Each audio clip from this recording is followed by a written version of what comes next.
I'm going to invite everybody to come sit down and join us here for our program this evening. I know.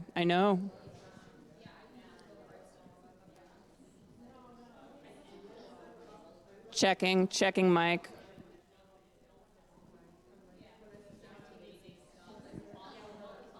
Paul, do I have audio up? Yeah. Can you guys hear me? Hey, everybody, it's time to come sit down. We're going to start our program. We've got hordes of viewers on YouTube watching and waiting for us. And I hope they have wine and cheese at home. Yeah. But we certainly do here. So when you get your Swann invites, just remember, wine and cheese. Welcome, everybody. I am just quickly introducing Devon Eastland, who's going to introduce our other guests tonight. And thank everybody who's here tonight and watching online. A quick mention on the programming is that Corinna Reynolds was not able to make it with us tonight. She's with the Center for Book Arts. Corinna, we hope to have you here in the near future so that we can continue the conversation with you. Please silence your cell phones, unless, of course, you're watching online. And Devon, please take it away. Thanks, everybody, for coming in real life and on YouTube. I'm here with Meagan Gandolfo, who is in the Fine Art Department here at Swann. She's a specialist. She loves American art, and she's also helping us put lots into the Focus on Women sale for May. And we have Alyssa Alexander, who's a gallerist and curator based in the city. I could read your whole biography, but that's okay. So I've been in the whole rare book world for a long time. And one of the things that was really important to me here at Swann was to start this Focus on Women sale so that we, since we have other bespoke sales based on African American art and the LGBTQ plus community art, I thought that this would be an obvious niche and also a personal passion for myself to see women who are underrepresented in especially in the rare book world, and now that market is changing for art. So it's one of the things that was important to me, and that's why I started it here at Swann. In the history of book making, because my specialty is like early printed books going way back, there have always been women who are printers and engravers and writers all the way back to the 16th century, and owners of books as well. And that's an area that has been underrepresented. A lot of times the printers of books from the 16th century, it will say the heirs of or the widow of. Very often those women were taught how to print from their fathers. They would marry young men who were apprentices who also knew how to print. And so there's been a sort of keeping under wraps women's history related to books. Also for bookbinding, women have always been participating in bookbinding and sewing and binding books. And one of the things that when I started doing this sale, I was working through a big collection that was really a lot of Cervantes and in early English literature. And one day I was cataloging a little play, and it was owned by a woman named Frances Wolferston, who wrote her name in the book. And I thought, oh, that's really cool. And I went down the rabbit hole of female provenance, which just means women that own books in the past. And because I'm interested in 16th and 17th and 18th century, the idea of women having book collections, writing in books, passing books along, once I started investigating in there, I found that was a very burgeoning area of collecting. And I've sold some pretty uninteresting otherwise books because they were signed by women. And there are a bunch of researchers, there are databases, the Folger has a database of provenance, and people working in this area to try to reconstruct the libraries that women owned in the early modern period. So I brought a show and tell for today, and this is my life. So welcome to my book life. I'm gonna not spill the vase of flowers. So this is I shouldn't say. This is Beaumont and Fletcher. They were playwrights about a little after Shakespeare. So this is, sorry, Elisa, this is 16, what is it, 79. But you can see right in the middle there, it says Dorothea Heron. She's written her name. So when I got this, I was like, oh, cool, Dorothea Heron. I can sell this book in a different way. So I started trying to figure out who she was. And of course, you know, women change their last names when they get married, especially in the 17th century. And then I found this really cool bookplate on the back of the title page. And this says Dame Anne Margaretta Mason. And I was like, damn, that's amazing. Because this is added, this is like engraved, and you would buy this, you would have this made, it's a copper plate engraving, then you would cut it out, and then you would put it in the books that you own.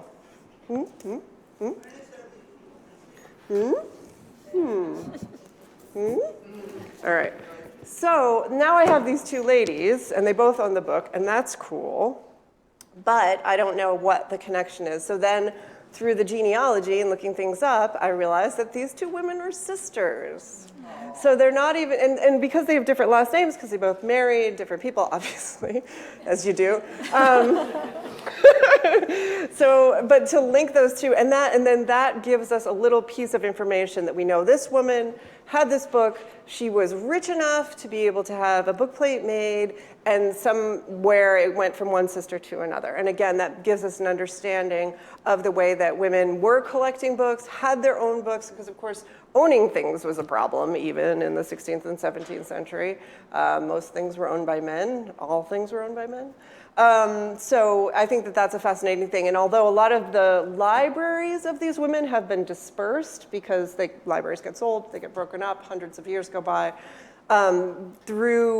because we can do things online now, people can virtually reconstruct these libraries. So it's a way, and then once you know what someone owned, what they read, it gives you an idea. Just like I always think about, well, I'm older, so record collection or your Spotify, that tells a story of your whole life, what you liked when you were young, all your different influences, and you become the organizing principle as the collector of those things. Books, I always feel like whenever I'm in a library that the books tell me the story of that person's life. You can figure out what they like to study, where their parents went to school, if they did or not. And, and there's a way that constellation of random objects kind of tells a story.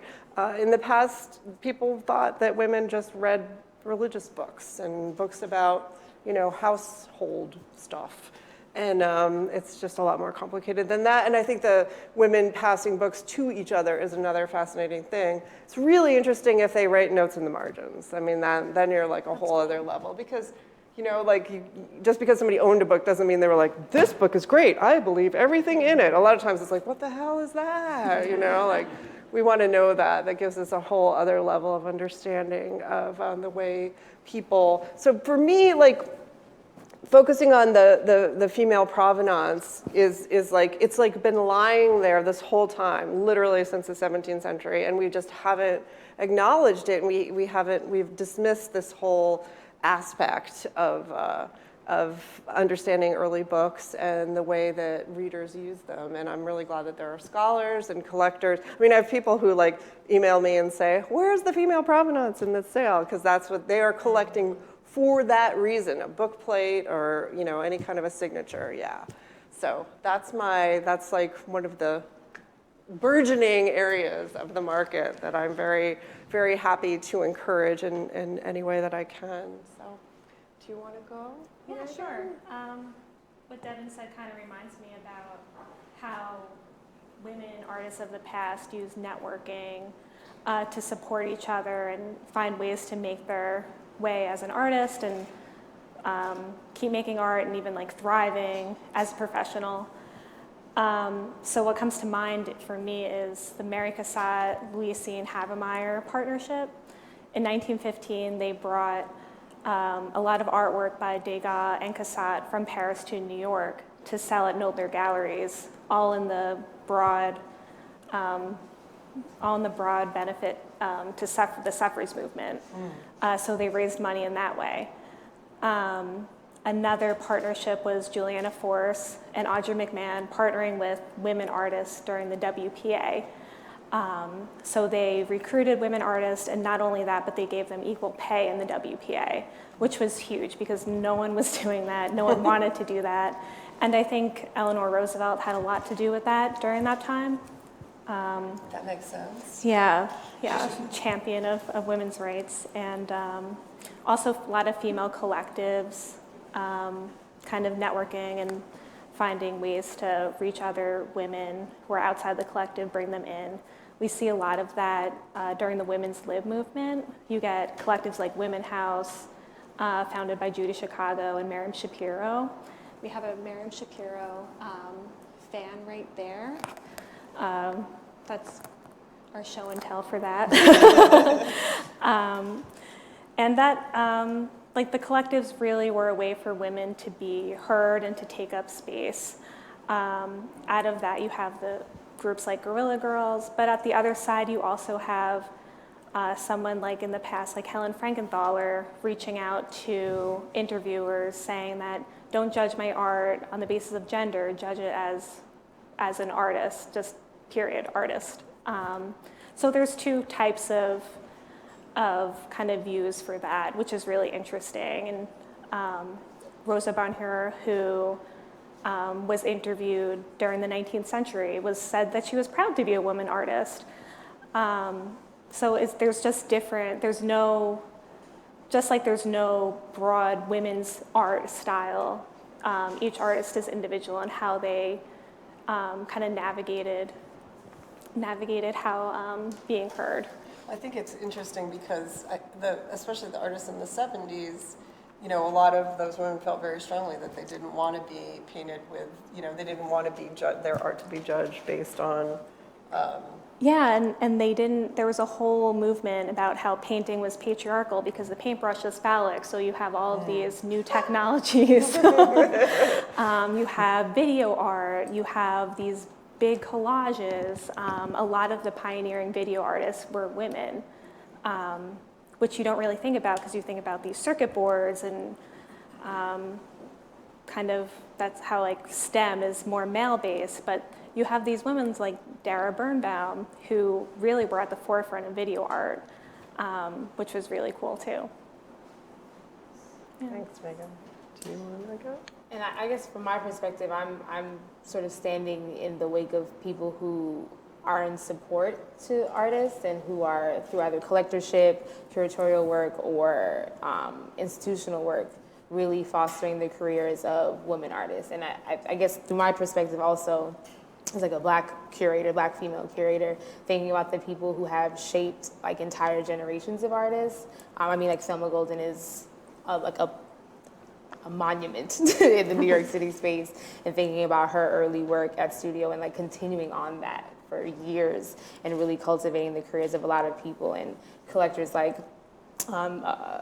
Peggy Cooper Kefrietz, who made this immense collection from I think the 70s until her passing of like all these younger and emerging Black artists that now we know to be, you know, super successful. And collectors now, I think we think of a lot of collector couples and how, you know, they are ushering these museum collections, but there are a lot of emerging female collectors that are coming up who are really stewarding younger artists into these spaces. And from a curatorial perspective, I'm always interested in being of the utmost support, not for the only my benefit in the space of the show, but what happens after it, and making sure that, you know, there's scholarship if that's possible around the work, or thinking about how if like no one writes about it, it didn't really happen to an extent. Yeah. So really thinking about how the role of the non-maker, the curator, the collector, and the person who is stewarding an institution is really important to what happens for female artists specifically. The market is always going to be in flux and to some extent quite arbitrary, and we've seen this surge of interest in POC artists and women artists over the past few years, and that's left to be seen as to what happens now. So it is really important that collectorship and, on my side of things, curatorial work is still keeping up that momentum and making sure they're brought into the spaces where like eyes are being laid on the work and they're being included in, you know, even if it's not solo shows, having their narratives and their reclaiming space in a lot of different sorts of institutions, on the nonprofit to the, you know, museum level shows. So for the collectors that you think did the most important work, how did they operate, and what time period were those collections formed? I think it spans a few decades, and I think the actual tactic is the same. Going through galleries is a method, and it's how most people, maybe not most people, it's how people who have already been collecting engage with more artwork. But when you start fostering relationships with artists directly, in my own experience, it is the best, in my opinion, way to really be in direct support of that artist, right? Like fostering an individual relationship with them that exists outside of the commodity of the thing that they make, or outside of like what that relationship is with the gallery. Gallerists are also super important, obviously. I think of people like Joanna Bellarado-Samuels, who's at Jack Shaman, and how their program is almost largely shaped by her vision and thinking about how these artists, even if they're not like super important right now, will be. And it's been incredibly successful for their program to really have her sort of steer that to some extent. But on the collector side of things, I think that it's really engaging with artists when they're not super famous and when they're not really, in the forefront of things, and investing in them either monetarily or with your resources in order to have them make it to the next step. You're also in a position to put them in the spaces where perhaps galleries are thinking about them, where, they're getting picked up for exhibitions because they're now in this collection that you have that is already, well respected. I think that's a method that I've seen work out a lot in this space. Well, I think that the auction thing is such a different thing from the gallery situation. And when things get to auction, I mean, how many collectors are comfortable going to an auction themselves and figuring out for themselves? I mean, it's a different. Yeah, and not to say that auctions are inherently bad, but there are there are complicated things to what happens when artworks do make it to secondary. And as someone who works on like the arts administration side of things too, it's so arbitrary sometimes that it can be only beneficial for like a small window of time, and then other collectors are now priced out of certain things, and you're not able to gain the same amount of traction that maybe you would have had if this thing didn't go to the auction space. But it's also been very successful for a lot of folks who are well deserving of that. Right. I think that whether the artist is living or not is also a key thing, because a lot of the things that are doing well that we are tracking in this sale that are doing well are people from mid-century, people who have lived maybe a little into the 21st century. And establishing those prices is another thing that, I mean, it's less complicated than if the person is alive, which I respect a lot. When the person has passed away or is maybe beyond working a lot, that's part of what I think is important about this sale is establishing. We're trying to establish markets, and because our prices are public, we kind of bring significance onto the artist's work because people are saying, oh, this artist went for this much, that must be, not that prices dictate talent or vice versa. It just is an additional statement that we've offered it. But when we see, we have this conversation a lot internally when somebody submits something and it's an artist whose work doesn't have a record, and then at that point we're going to look at it aesthetically, we're going to think about the subject matter and the scale and all that, and we're willing to try to go for things that maybe don't have a huge price point all the time because we want those markets to be established. And it has to also start somewhere, right? And then whoever does acquire it is actually, I would imagine, invested, since that person didn't have a record and there isn't some huge market for their piece. That means that person was actually invested in that. To me, that is almost more important than whether or not it goes for a ton of money. But also the person selling it does also make money. So it's just a delicate balance in my opinion, of thinking about how to best serve people who are these collectors of rare things, but also the people who can benefit the most from it getting into the right hands I think that a lot of times, because a lot of the work of these female artists and writers was not very valuable at the time it was produced, sometimes you are auctioning something off for someone who bought it from the artist.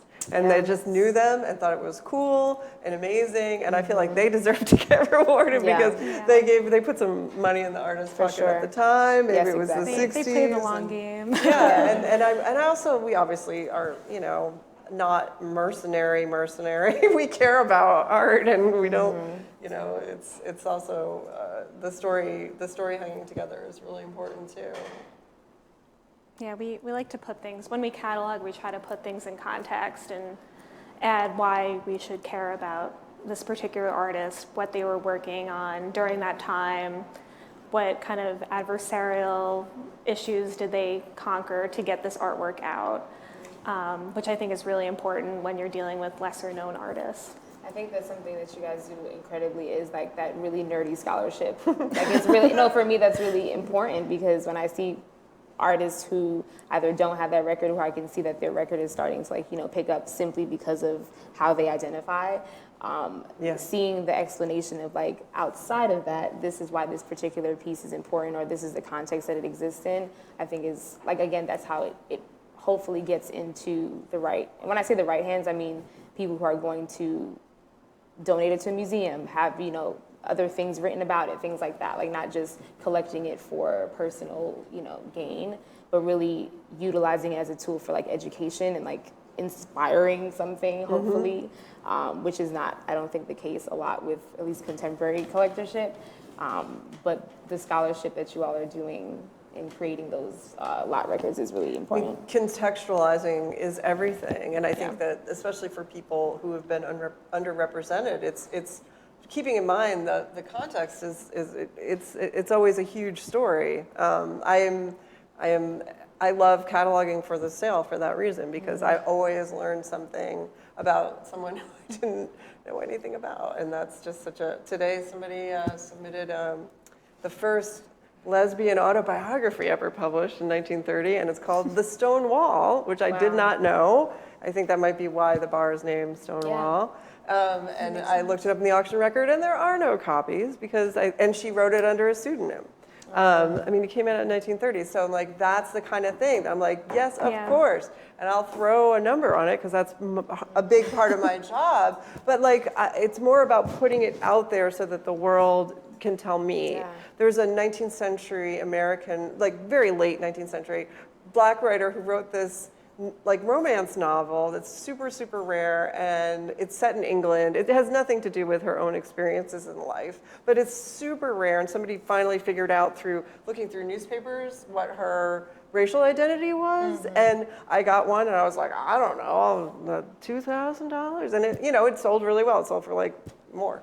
But I was, it's not compared to, there's nothing to compare it to. Yeah. So the story becomes the reason why, we're reclaiming, we're allowing importance to come back around to something. And also the uphill battle. I think about the Red Rose girls, the girls that were illustrators in the 19th century, and they were raised in the school of N.C. Wyeth and all those guys. Sometimes being an illustrator is the only job that women could get in the 19th century. Illustrators, pottery painters, textile designers. Actually, the textile designers from the 1910s, you have Sonia Delaunay, Annie Albers, they were at the forefront of abstraction. So they were doing some really cool things before anyone else. So that's kind of how they made their mark in the construct that they were allowed to make it in. And that's how they made their way. Yeah, the Saturday Evening Girls who painted the ceramics. There's a lot of... Yeah, super talented, but... Well, and that's another thing that I think is important for the sale is to not relegate the concept of craft as not art. And so we're sitting behind a Faith Ringgold. Yeah. And thinking about how people appreciated what was considered craft as high art or what have you, and collected it and held on to it, and now this exists. ACA has this huge collection of her things because a few people were this is something. Yeah, that looks special. The quilts of G's Bend. Yeah, exactly. And thankfully there are artists now that they're working in the similar vein, and it's now being recognized as quote high art, but it takes again someone deciding that like that is worth writing, putting in a show, purchasing, all of those things to like shape it. Even the distinction to say that this way of expressing oneself is fine art and this is craft, which is somehow beneath that, as though you're not making 100,000 artistic decisions when you piece together a quilt, as though that's not a thing. I mean, we had something in the sale that was like, I think it was Greek silk spinners or something went on strike in like the early 20th century, and a photographer made this silk apron and did like the photographs of all the women really small all over it. It was like a 6 foot tall piece. It was so cool, kind of as a protest and a statement, but using textiles and clothing and all those incredibly artistic skills to do things. I think reclaiming that is really important too, because we see it as necessarily less than, which is kind of the problem. And you think of like the hierarchy of genres as well in fine art. So it went large-scale history paintings, portraiture, landscapes, still lifes. And women during the 19th century and before that weren't allowed to study from a nude model, which was a huge barrier to the jobs that they were able to get, how much knowledge and practice they can work with. So you have these women artists finding like other avenues, like Rosa Bonheur was a great animal painter. You had Lady Elizabeth Butler, who kind of ignored all of that and just went whole hog into these 6 foot paintings of military history. So it's kind of just working within the construct and also just blowing it away. There's really no in between. Well, there's a corollary with women who wanted to study medicine as well, because they weren't allowed to do anatomy classes. Yeah. I mean, there were astronomers at Harvard that weren't allowed to be in the, like, what is it called with the telescope? The observatory at night with men. So they would like have them come in during the day. How are you supposed to do your job? Well, they would take pictures, and then they called them the Harvard calculators, because they would do all the math to map the stars, but they weren't allowed to be. There's a woman who was I just love her, who was like a newspaper publisher in the 19th century, and when she set up her newspaper office in like the 1840s, she took all the curtains down, because she was like, look, I'm here with a man who's a compositor, but it's okay, Yeah. I mean, just the too many guardrails, and then it's necessarily limits the whole. The possibilities, like you have to be a nurse, you can't be a doctor, kind of thing, Like, how could these people not be like filled with rage? Is like beyond I think me. we can assume they were filled with rage. I mean, but it also takes, I think, a certain level of understanding that like this is like bigger than your individual. I think about like there was an exhibition at MoMA for Jam, just above Midtown Gallery, and Linda Good Bryant, like again, just cultivates this insane artistic environment for all of these people who, again, now are pulling in the dollars at auction. But it's like held together with like spit, right? Like she's like trying to make it work. She has a kid, and like no one's giving her a chance simply because they're like, what do you know? Like, yeah, you've been working under this man for like forever, and you've been in this space, and you've had all these, exposure to the things that matter to make a gallery work. But like, what do you know, lady? And they don't want to give her, a lease. They don't want, like, there's all these barriers. And she's like, well, I'm just going to figure it out. I'm just going to do it because I think that it's important, and it's most important for the artists that I'm working with. So I just have to figure it out. And I mean, there's all this like ephemera from the days of Jam where like all the overdue lease and all the like payment letters, eviction notices, and it's not part of the history of it. Like her struggle, I mean, for several factors, but also being a woman in this space that was not being taken seriously is now part of like the lore of Jam and what happens. And while I don't think anybody wants to go through that experience themselves, I think it is really important to recognize how someone can like surmount that, because the end product was more important. Yeah, not being taken seriously. That's no good. Carolyn Schimmel is here. She's wearing the red, and she collects Women in the Wilderness books, and her her catalog for her exhibition is called "Okay, I'll Do It Myself," which I think is it's just a huge aspect of the whole thing, especially with the whole, you might end up with a child too, which makes it really complicated. I was going to say something else, but I don't remember what it was. That's okay, you wouldn't know. Go ahead, Caroline, you have a question or a comment? I'm just thinking, first of all, this is Antonia Badon, who plays... Hang on a second. Hang on. Karen, we have a microphone. Is the mic on and into the feed? Okay, thank you. So everyone can hear you. Yeah, I'm sorry, you've all been muffled by the damn air conditioning behind us. Oh, sorry. So over there in the corner is the playbill for Zora Returns to Harlem, with this woman sitting next to me who plays Zora, Antonia Badon. And Zora infuriated the rest of the Harlem Renaissance by just going, I'm black, deal with it. You're going to be mean to me. I'm not going to deal with that. I'm just going to ignore it. Drove Langston Hughes crazy, drove everybody crazy, because she just went forward. She just was always going, okay, I'm going to do this. And education, of course, was her pedestal. But now I've forgotten why I interrupted you. I'm sorry, That's Devon. fine. It's just, Oh, and her book is over there. Dust Tracks is one of the books on display there in that mini display for the same reason? yeah. Oh, okay. Yeah, those will be in the sale. We actually had a question from YouTube, and I don't know if this is an okay time. Yeah, why not? I keep forgetting what so I'm saying. they had a comment that they were looking for specific examples of artists, but I think I mean maybe if I'm going to elaborate on that a little bit just for my own purposes. Sure. I'm wondering, and Alyssa, maybe this is slightly better for you, but I think you guys could speak to this too. I mean, we talk about reclaiming space, and that's the theme for this conversation, which can be so many different things. I'm wondering if there's anybody working now that you see doing the right thing.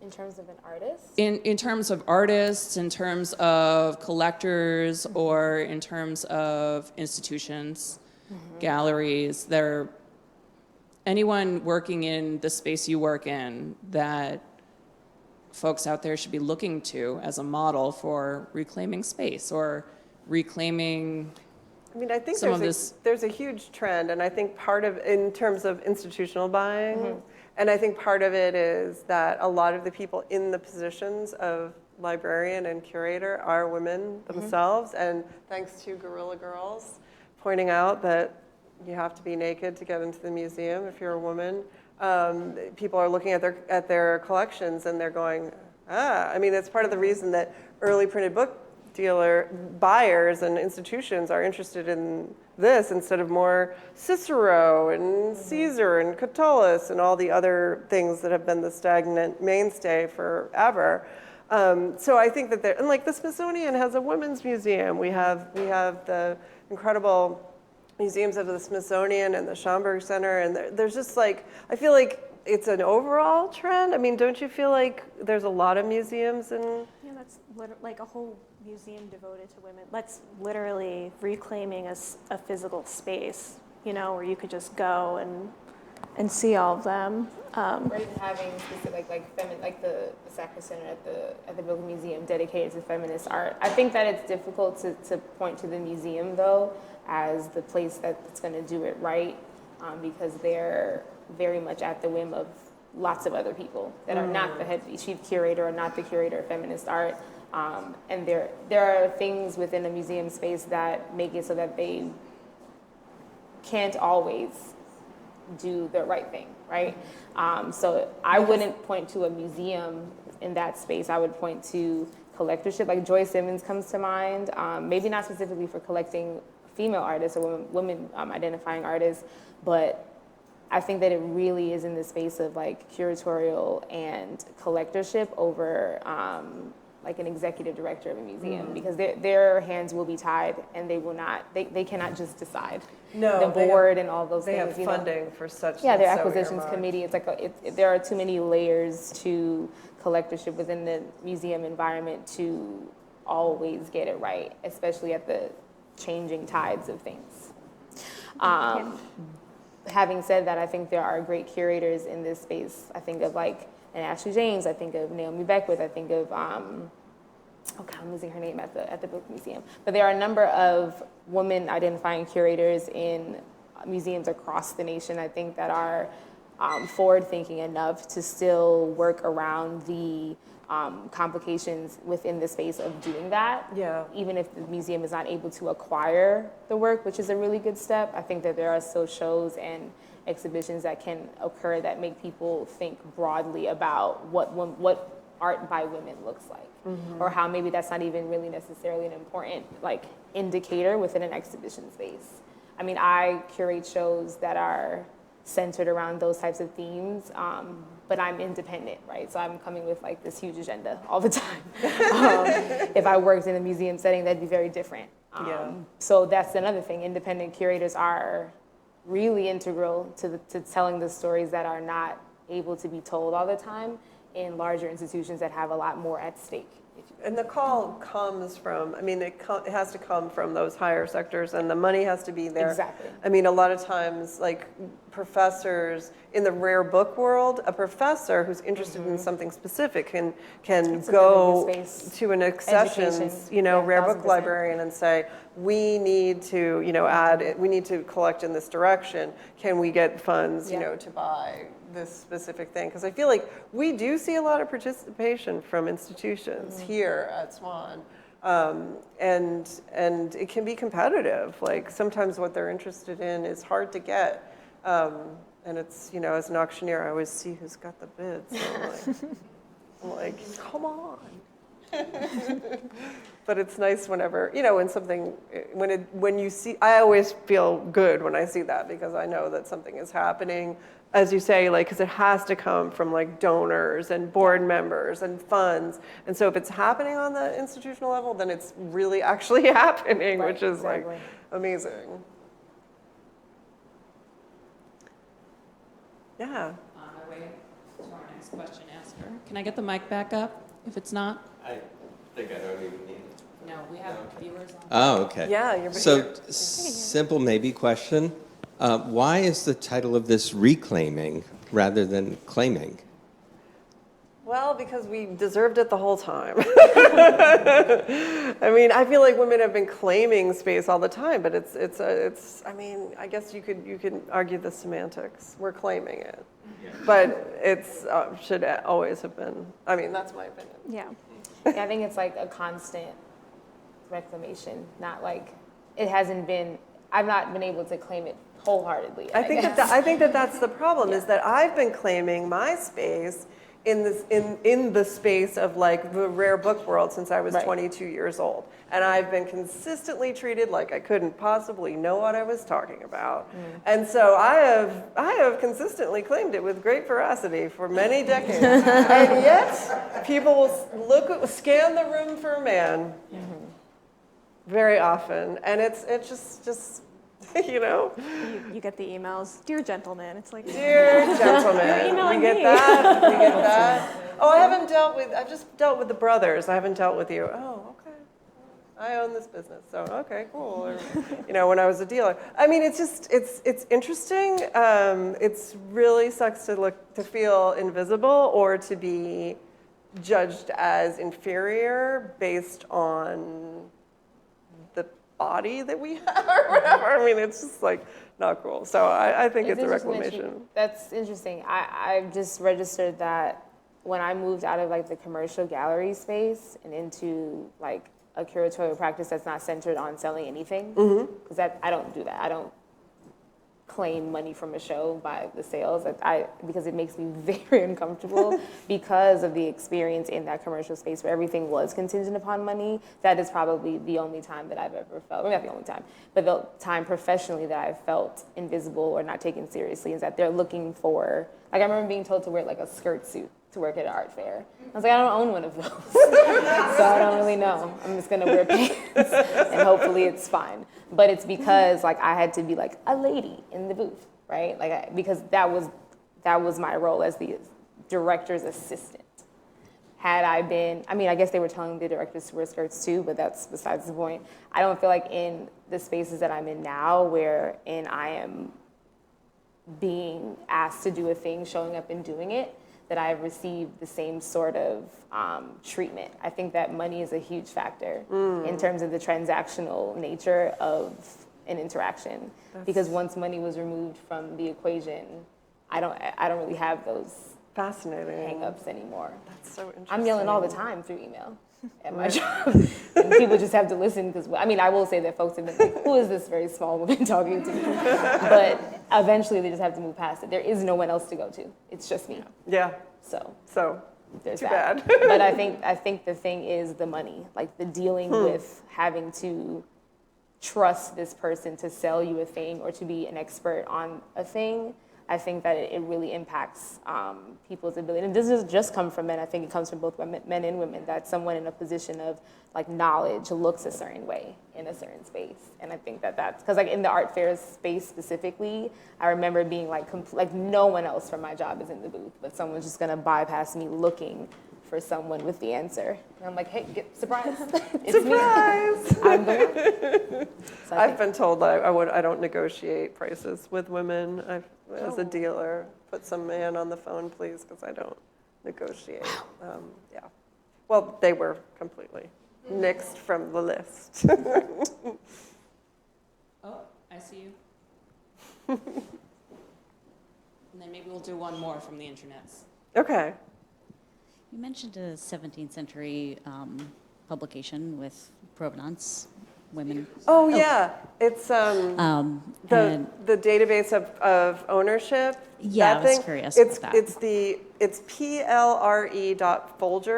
Okay. Whatever, private libraries in Renaissance England. And it's a database, and you can search from, different points of view, like who owned John Donne's poems from 1631, or who, how many, and that way if you have a collector's name, it groups all of their books together. Joseph Black at UMass Amherst does a lot of really great work, and he sometimes goes around and talks. He did a thing at the Grolier Club recently. And Sarah Lindenbaum has a website that's called Early Modern Female Book Ownership. And she'll write it's like a WordPress thing. Whenever I find something, I always send her pictures and coordinate with her because she will do as much research as possible.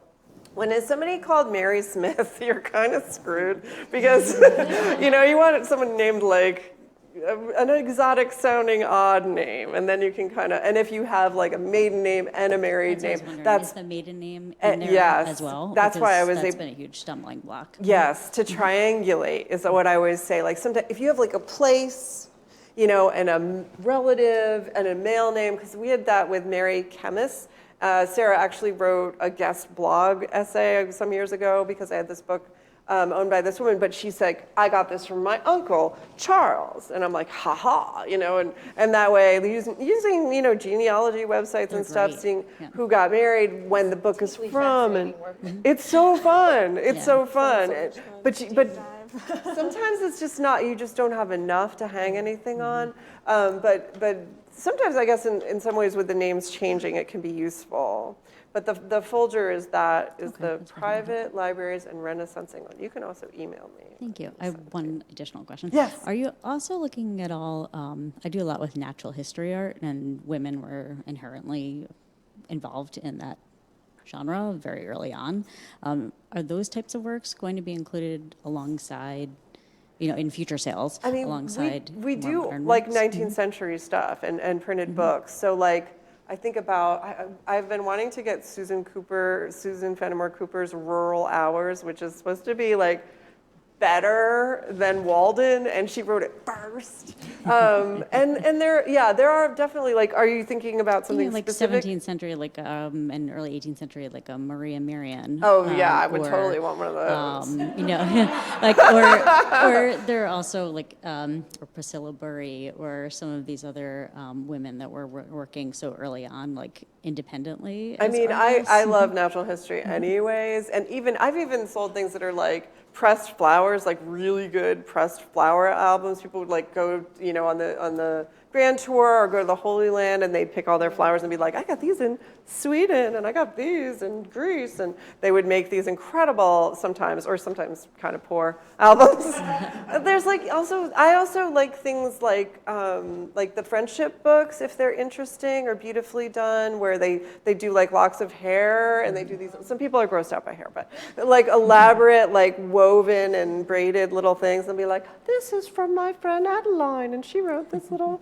I like that because I feel like that's a reclamation as well, because That's what I was those sort are of people. thinking about that. Yeah, and there's a lot of women who went to college in the 19th century, and so anything, yeah, basically if it's interesting, and I think there's some marketability in the archives and books and letters area, I'll go for anything. If I feel like we're gonna not, the other sort of rub in this sale that we're trying to grow out of is because a lot of the material created by women has been low in value, and at the same, and so I don't want this sale to be like a disappointing sale for all of our forebears, so lifting it up with artists that are newly gaining a market, throwing light on people that did things that are considered craft, 19th century women trying to like do their best to be naturalists and doing a great job.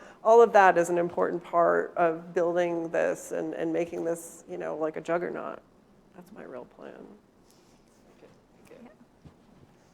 We had a question on the internet about the Morgans.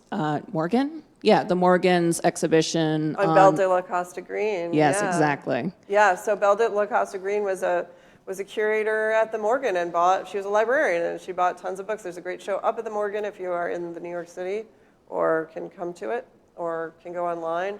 I mean, she's also Black and tiny, and she'd go to auctions, and she had a prodigious reputation in the auction room of having J.P. Morgan's money, and that library is dedicated to medieval manuscripts and Renaissance things. It's amazing. So, and she's the 20s, Caroline, is that right? The teens and 20s she was collecting, and Princeton 1910, and then she shipped over there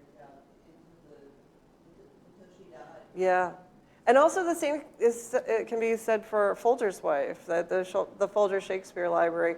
They worked as a team, collecting as much Shakespeare as possible in about roughly the same time period. And they would travel around with these big file cabinets filled with dealers' catalogs and their own cards of all the Shakespeare things that they were buying. And it's another person whose role has been kind of like, and she helped, like as though that's some whatever. I mean, but there's a great exhibition on Belle de la Costa Green at the Morgan that everyone should go to. Thank you. We had another question here. Did we? Yeah.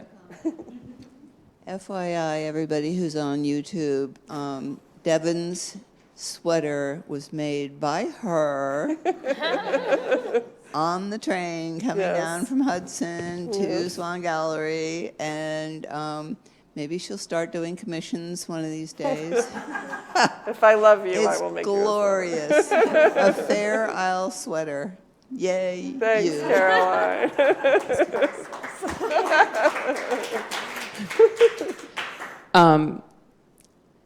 And that opens up another question I had, which is just, Alyssa, can you tell us a little bit about your work recently and how it might relate to this conversation? Yes, I'm just curious about that. So my most recent exhibition that closed at the end of January was called On Woman Hating at the Project for Empty Space Gallery in Newark, New Jersey.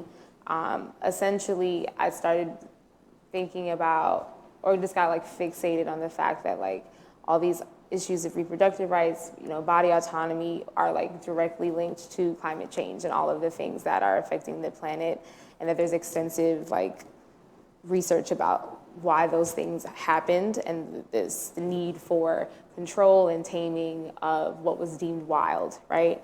So I sought out artists who had already been either in conversations with or who were really talking about either the earth as this living thing that's being exploited and taken advantage of with the lens of like a feminist critical thinking, or also artists who are thinking about women's rights and women and women and non-binary also, right? Like thinking about how all of those things are connected. And it's important. That show for me is important because there are folks who perhaps don't see those links because they're not immediately obvious, and for that reason think that it doesn't affect them. So like they're maybe really, really into climate change and are environmentalists and really care about that, but they're not cognizant of how those same principles can be applied to a woman's right to access or something like that.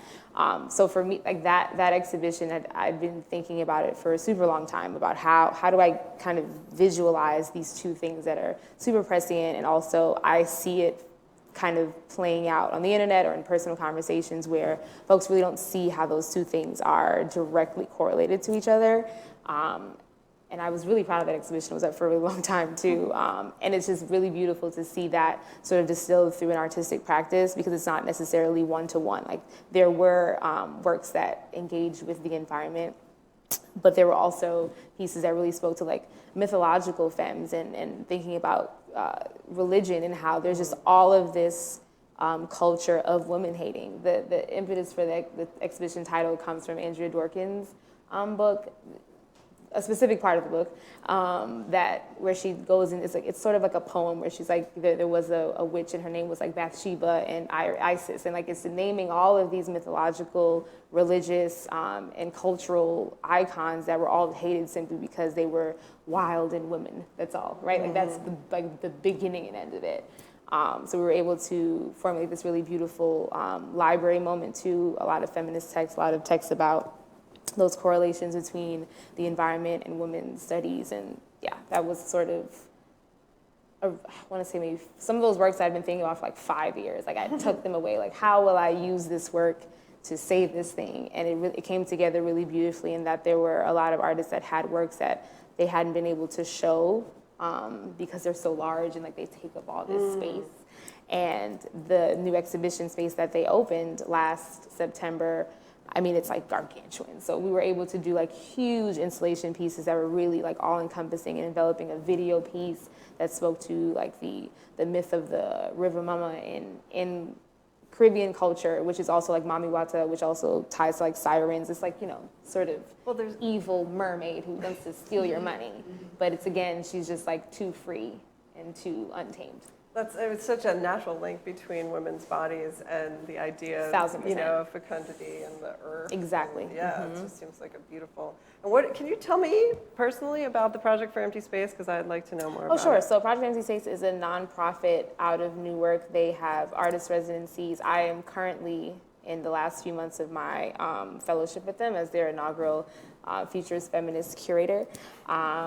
So they have an artist residency program. They have 3 exhibition spaces. My culminating exhibition will be at their space in Chinatown, which is their newest space, the Future Space, which is really sort of a hub for thinking broadly about all of these things, right? So they had their cross-country campaign recently, the Body Freedom for Everybody campaign that talks about, again, access to body autonomy and all the things that get linked to that. And it was a roving exhibition that traveled across the country, bringing artworks within a box truck. Like a literal roving exhibition that traveled around to cities like Miami and DC, but also to parts of the country where maybe this sort of artwork and these sort of themes aren't readily accessible. And yeah, so within the organization, the residency is probably their bread and butter, but they do tons of work in Newark with artists and community organizations to really foster the creative community in Newark, because it is right outside of New York City, but doesn't function as an immediate center of its own. So really cultivating that city and the creative energy that already exists there. In collaboration with places like Express New York also, that's a really good organization out there. But yeah, PES is a fantastic organization that has been really supportive to me, women run, which doesn't hurt. It's really part of their mandate to make it so that women and non-binary people have access to the sort of, I guess, success. Yeah, or just the road. Yeah, and I think it. their residency program is obviously open to everyone and the programs that they provide, but they have like this huge mandate about being like women-run and women-centered in a lot of like their politics, like queer politics too, right? Which I think is part of the reason why in most recent years I've had less strife, is that most of the spaces that I am being fostered in are either woman-run or woman-led or steeped in queer politics, and not like necessarily like you know like bell hooks queer politics, like not who you're sleeping with, but like being in opposition with what is the status quo. So yeah, I think that has been a huge, how can I say, plus for me in expanding my curatorial practice, because I haven't come. Even my boss is a man, but he's like one of my biggest supporters because again, like not invested in the status quo. And it's not, the structure itself isn't invested in that. And then I have the converse or opposite or forward-thinking question for you, Meagan and Devon, my colleagues, which is, as we're kind of, we don't have Focus on Women right now on view. That sale is coming in May? Is that right? May? Yeah, I should know that just a little quicker, but you know. What are you looking for? Like, what are your hopes and dreams for that? Like, if you could put the energy out there to get some cool stuff that's really going to energize you. Well, we have some of it along the wall. I mean, I don't know, from the book point of view, I already said I want Susan Fenimore Cooper's Rural Hours in the first edition. I think it's 1862. I mean, I like the big archives related to important and interesting people. We've done really well with archives. Can you give us an example of one that well, like you loved? in the last sale, there was a woman named Dr. Laura Dyer, and she went to medical school and then served as a missionary. A lot of women who, like, in the early, like, went to school in the late 19th century. First woman to go to a medical school is like 1848. So women who started graduating from medical school in the 1880s and 90s, they would a lot of times be missionaries, and they would serve overseas.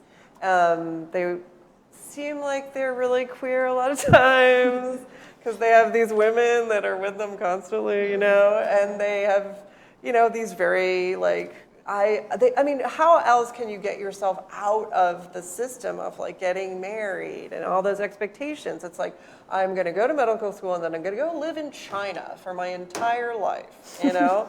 and over there, she did things like adopting, you know, they had problems with children that were being abandoned, you know, in that time period. So I had like all her stuff, like all the letters that she wrote home from the time she was an undergraduate through until she was done with China.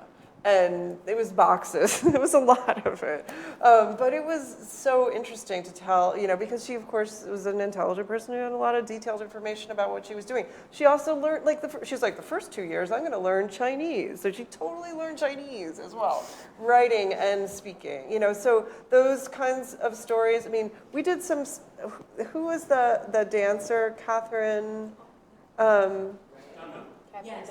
oh my gosh, she's so cool. And so Rick had some of her letters. We had somebody with different letters, whatever, it's complicated. But when you get a really interesting person who has a crazy, amazing life, and then you have their letters that they wrote or a journal or anything like that, it's like when you write a letter and you mail it to somebody, if you're a normal human, that's it. It's gone, you know? Unless you're like, you know, John Quincy Adams and you make a copy or whatever, the other Adams guy. I mean, so most of the time they're unique things, and once they're gone, they're gone. And to have all that stuff back together, get it to the right place, it's sort of more than the sum of its parts because it ends up telling. And just think about when somebody wants to write Dunham's biography. You know, the importance of papers is crazy. It's I've just been crazy. thinking about that, like all of my creative genius with my friends, like talking about things, is like lost in text message. Like, I know, it's sad. There's just nothing. I saw James Baldwin's papers at the Schomburg, and I was like, look at all of this. He's talking to friends. Like, do you want to edit my paper? Look, Google Docs. What am I going to do? I don't know. Whatever you know. So I Download your things out. print out your I don't text. know, but that will be lost for like so many artists and writers and all of that because nothing really exists in this paper form anymore. Yeah. So I don't know. There has to be some sort of archiving digitally or something because like the papers are so important and so deeply fascinating for a lot of these creative people. It's very true. I mean, that's. I mean, also I would love there to be a really, really, really valuable piece of art made by a woman in the sale, wouldn't you? Yeah, it would be great if we could have like more 1950s Abex women. It would be amazing if we had like a Frankenthaler print printed by ULAE, which was founded by Tatiana Grossman on Long Island. So that's like a female printer printing a women artist's work. That's like the ultimate. And they're valuable, which doesn't hurt. It would be also great to have like a little more of like Sonia Delaunay, maybe like Elizabeth Olds. It's really anything. It's Contemporary as well. Yeah. Somewhat contemporary. Yeah. Like the Faith Ringgold will be sold, and we have I mean, and also I any think time period. in terms of the content too, it's nice to have art that redirects into, you know, the conversation that the artist is having about their own, you know, where they are in terms of their identity, which is really important. We've got Hannah Wilkie over there by Tatum, and she did. I just keep telling everybody, and I sound like a weirdo, but she made little vulvas out of gum, and she's stuck. She's so cool. I mean, because she's directing it to the body, and I think that especially if you're an artist, the body is. It's just such an important source of being allowed to express yourself in that way. Yeah. So, I mean, like feminist things. That we have another Faith Ringgold that's we need like more a like Miriam feminist. Shapiro. That would be great. More Miriam Shapiro, like real feminist art, and like Judy Chicago. That would be great. And there's a lot of good photographers too. A lot of really important photographers as well. Because that was another kind of like craft adjacent or journalism adjacent space for people like Margaret Bourke-White and lots of those WPA photographers. Thank you all. Sure. Are you? We're at an hour. Bless you. Oh, If you can wow. believe it, I know. So if you are all happy to leave the conversation there, I think you're probably thirsty. And just Alyssa, thank you so much for joining us Thank you, Alyssa. and sharing. Meagan and Devon, thank you.